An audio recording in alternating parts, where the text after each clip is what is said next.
There is a country in Europe that has no army. It has never had an army.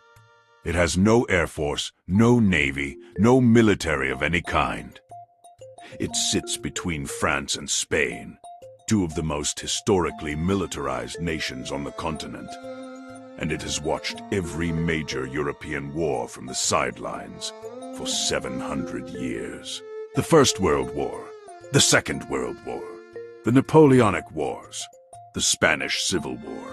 Every conflict that reshaped the borders and populations of Europe passed around this country like water around a stone. It was not conquered by Napoleon. It was not occupied by Hitler. It was not drawn into the chaos of the Spanish Civil War that consumed the country directly on its southern border. It sat in its mountains, completely untouched, and continued doing exactly what it had been doing since 1778. Most people cannot find it on a map.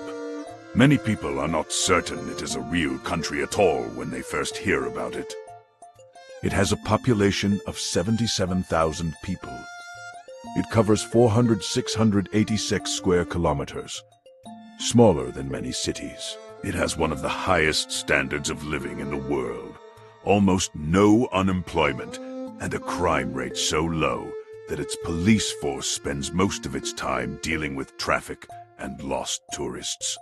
It has been continuously governed under the same basic political arrangement for longer than most countries have existed, and almost nobody talks about it.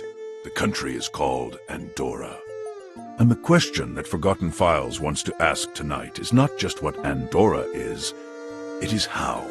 How does a tiny, defenseless country survive for 700 years between two empires without being swallowed whole?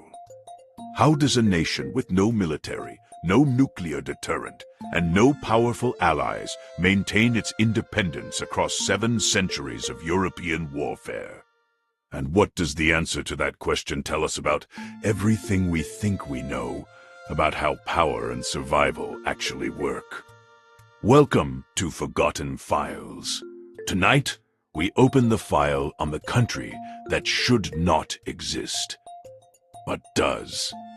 To understand Andorra, you have to go back to the year 1778.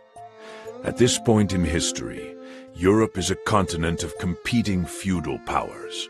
Kings, bishops, counts, and dukes are in constant conflict over territory, taxation, and authority.